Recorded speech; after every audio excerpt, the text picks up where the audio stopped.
What is up, guys? Welcome back to my channel. I hope you are doing absolutely amazing today.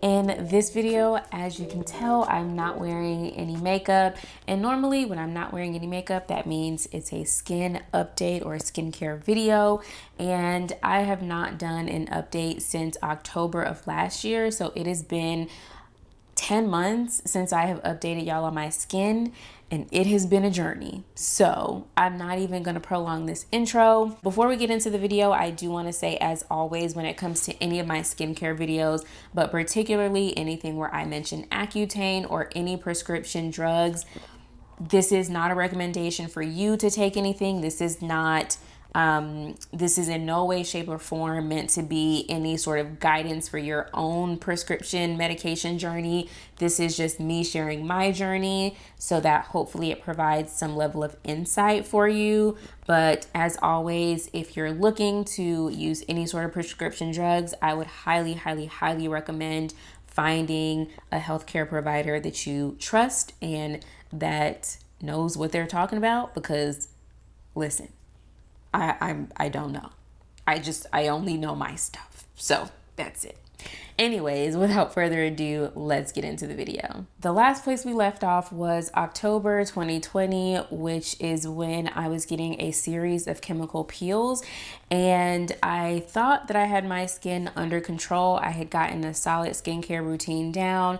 I wasn't getting a ton of breakouts, so I figured it was time to really start working on my hyperpigmentation. And literally, as soon as I started getting chemical peels, I was supposed to get a series of 3, and then like 2 chemical peels in, my skin started freaking out again, and I was getting tons of breakouts, and the esthetician was like, girl, you're wasting your money. We don't need to do another chemical peel until you get your skin and your breakouts under control. And I was like, I appreciate you for not trying to waste my money. I'm gonna see what I can do about getting it under control again. So I went back to my dermatologist and I told her, like, hey girl, I'm having breakouts again. And she upped my Spiro again. So I was on like 200 milligrams, which I felt like was already really high. And then she upped it to like 250. And I was like, I don't feel comfortable with this, but I'll do it, because at this point I've tried everything, literally everything. So I went to 200 milligrams a day on the Spiro. After I got my skin under control again, I went to a new esthetician, and I went to her because I was looking for someone who, number one, was Black, because I just feel like, I don't know, Black people understand Black skin better. My personal opinion, but also because she had a laser that I wanted to try out, which was Aerolase, which is really good for skin of color. So I went to her, I bought a series of 3 laser chemical peel combos, if you will, for $1,000, which that's a pretty penny. It's a pretty penny. But I was like, we gonna do it, because I just want clear skin. So I went to her, and the first, oh my gosh, I'm just having PTSD thinking about it. The first time I went to her, she did the laser on my skin, and when I tell y'all, I was literally like jumping. Every time she would like laser a spot, like a dark spot on my skin, I would like jump, because it hurt so bad. And I had gotten Aerolase before, like one time before, and I don't remember it hurting that bad. And I was telling her, like, hey, can you please turn it down, because this is not okay. And she wouldn't turn it down, and she just kept zapping the same spots over and over, and literally like my skin smelled like it was on fire. It was terrible. And then after that, she put a chemical peel on top. So it was just so bad. Looking back on it, I don't know why I didn't like get up and leave. I don't know, but she was basically like, hey, don't be alarmed. Your skin is going to get really dark. Your dark marks where I lasered is literally going to scab, and it's gonna fall off. Say you were riding a bike, you fell, you scraped your knee, you know how you grow a scab on it. She was like, it's gonna look like that. But as soon as it like falls off, you're gonna have nice, fresh, glowing skin to sort of grow back on, which in theory made sense to me, just because when you get a scrape, then new, brighter, you know, skin forms underneath it. So I figured that's what was going to happen on my face. I was so wrong. So wrong. I'll include pictures so that you guys can see, but I had scabs all over my face. So all of these dark marks essentially have turned to scabs. Not sure what I've filmed already and if I've said that, but anyways, all these have turned to scabs. I contacted my esthetician and she said this is normal. She said this is exactly how it's supposed to go. I'm hoping that she's right. This is my first time ever going to her, so, you know, she's new to me, I'm new to her. Some of the scabs have started to peel off already. So right there, right there, right there, right there, right there, right there, a little bit up here. This one has like flaked halfway, but I just like slicked it back up because I want it to fully heal. It's starting to come off a little bit over here too. So what she told me was that they are going to sort of slough off or just like fall off on their own, and not to be alarmed if it looks a little pink or white. As we see, it is pink, not so much white, and that it would go back to my normal color. So I'm still waiting on that part for it to go back to its normal color. When they fell off, my skin was pink. When my complexion and my pigment started to come back, it came back darker. It wasn't nice, fresh, you know, clear skin. It was dark marks, worse dark marks than I had before I even started. And I kept sending her pictures, and I kept saying like, hey, is this supposed to happen? Like, I know you've been doing this for a minute. Is this normal? And she kept saying, yes, your skin looks great. This is doing exactly what it's supposed to do. I'm just gonna say, don't trust every professional that you go to. Just because they've been doing something for a long time doesn't mean that they know what they're doing. So I literally went back to her 2 more times to finish my sort of like 3-part series. And when we looked at my before and after pictures, my after pictures were significantly worse than my before pictures. I was absolutely scarred from that. So I decided to go back to my original, like old dermatologist, which I'm not a super huge fan of hers, but she did help to get my skin clear before. So I just went back to her, and she essentially prescribed me with Araslo, which is tazarotene, the strongest form of vitamin A. And she also prescribed me with azelaic acid, which I had been using the Paula's Choice azelaic acid, but the prescription version is a higher percentage. So it's just more likely to heal your skin better, quicker, faster, stronger, all those things. I built up another solid skincare routine integrating those 2 items, but I felt like I know that my skin is just a representation of what's going on inside, and if there are issues inside, they're going to surface on my face. So I went to a holistic doctor who practices Eastern medicine and Western medicine, and she ran a bunch of different tests. Honestly, I don't even know the names of all of them. They put different things on my body to send like little neurons or shocks through my body or receptors. I don't know. They did some things, and they also drew blood because they wanted to do some blood tests and also some food sensitivity tests. And the results came back from that. And essentially, I'm allergic to a lot of things I have like been eating forever that are like really big in my diet. And it was sad and it was depressing, but I had to cut those things out of my diet. So potatoes, I am severely not allergic to potatoes, but I have a severe intolerance to potatoes. I also have adverse reactions or like intolerances to wheat. Of course, dairy, I already knew. Almonds, which means I can't drink almond milk. Xylitol, which is in chewing gum, I have an intolerance to. Also vanilla, I have an intolerance to. So now I can't eat a lot of things with vanilla in it. I also had Candida and a yeast overgrowth, which I think is the same thing as Candida. Just a bunch of things were not right with my body. And honestly, I wasn't surprised because I don't have the best diet, but it was just still very disheartening to hear and to see. After getting back the food intolerance and the blood test results, she put me on a bunch of supplements. I don't even take medicine when I get a cold. Like, I let my body recover naturally. So for me, this is a lot of supplements, but she put me on like 10 or 12 supplements, and I don't know what half of them do.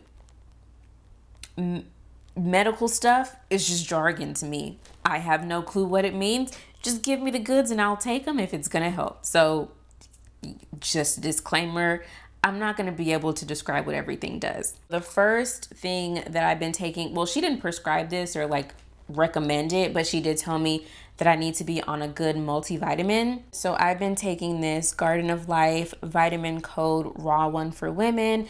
This had really good reviews, and it also has probiotics in it as well. So I really liked this one, and it smells really bad, which means it's probably things that I should be intaking into my body, but I normally don't. So I take one of these every morning as just like a solid multivitamin to make sure I'm getting all the nutrients that I need that I'm not getting out of my food. She also put me on a vitamin B complex as well. I know vitamin B is really good for people with acne. Why? I don't know, but I do know that it's apparently really good for people with acne. So I take 1 tablet of vitamin B every single morning as well. And the third thing that she put me on is digestive enzymes. So this just helps my body to digest food better. How that connects to my acne, don't know, but there are a lot of YouTube videos that can explain it. This ain't the one. I've been taking 2 of these once a day before my largest meal.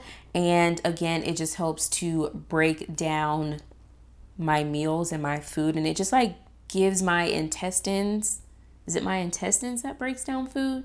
Whatever organ in my body that breaks down food, it just like, you know, gives it a little push and just helps it out a little bit, which ultimately will help my skin.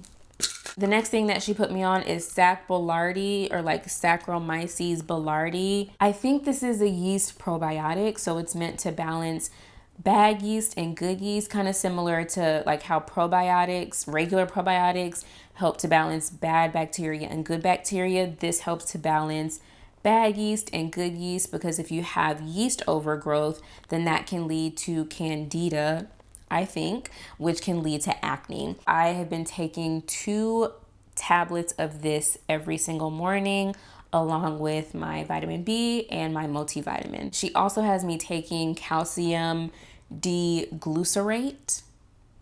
Don't ask me what this does because I don't know.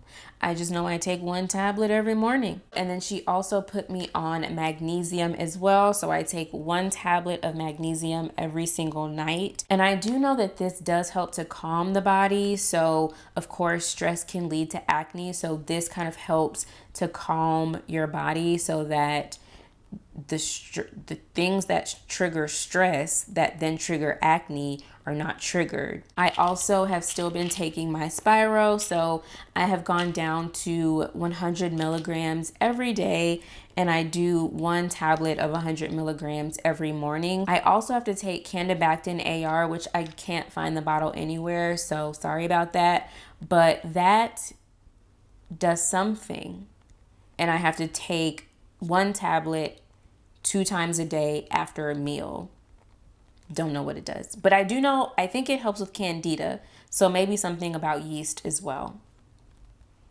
This is not a medical channel. I'm so sorry, y'all. I'm so sorry. As you can see, that is a lot of supplements. I did that for about 5 months and I was not seeing a whole lot of results. I have been at this acne game for a long time, for I don't know, since I was like 12 or 11 or something. So I do know that nothing works overnight, but I also know that I should start to at least see some changes about 3 months in. And at the 3-month mark, I wasn't seeing a whole lot of changes, and I was being extremely diligent with my diet, with my supplement intake, and I just even exercise. I started exercising more, and I just was not seeing the results that frankly, I feel like I should have been seeing after 3 months. So at the 5-month mark, she basically was like, we're just going to have to keep going at it. And it might take a little bit longer to start seeing results. At that point, I went to a new dermatologist. Y'all, it's probably really bad. I feel like I dermatologist hop a lot until I find someone that I really, really like. And this new place that I started going to, I really like them. The first time I went to the PA, no lie, I probably spent an hour in the office. Like, she made me feel like she actually cared about my acne and my journey, and she was thorough with, getting my history and asking me every single thing I've ever taken, every single thing I've ever used. And at the end, she was like, girl, I mean, really the only thing that's gonna help, like really help to get me to a good place, like a good starting point, like a clean slate in order to maintain clear skin, is gonna be Accutane. Yeah. And I was like, well, I tried Accutane before. My body couldn't handle it. I literally went down to 10 milligrams a day. My body could not handle it. And she essentially told me that your body can react differently to different brands. She said, you know what? We're going to put you on a different brand of Accutane that should be more tolerable, and we'll just start out really slow. So here we are again. I am back on Accutane. I'm doing 20 milligrams, and for the first week, I'm doing every other day as opposed to every day, just to start out slowly.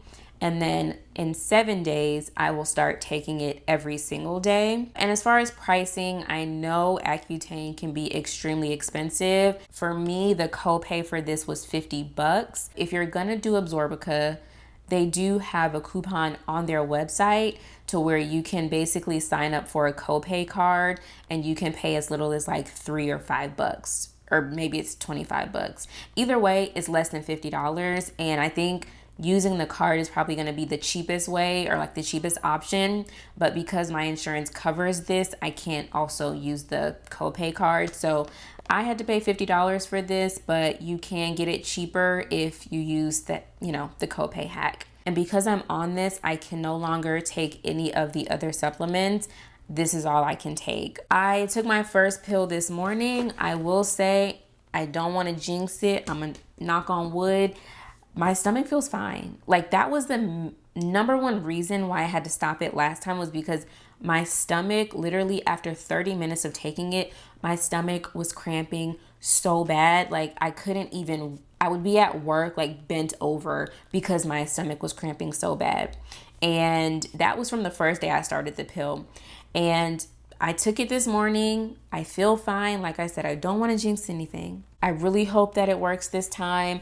I should be on it for about 5 or 6 months. So hopefully, literally entering into the new year, I will be done with my course and I will have clear skin. I am praying that this works out. And then from there, I'll just have to maintain it with a healthy diet, a healthy lifestyle, making sure that I'm intaking the right supplements and all those sorts of things. That is it for my skin update. I know it was super long. I will be doing a monthly update every month that I'm on Accutane, just to show you guys my month-over-month progress. So this is just how my skin looks starting out, and we'll see how it looks in a month. That's gonna be it for this video, and I will see you guys in my next one. Peace. Thank you.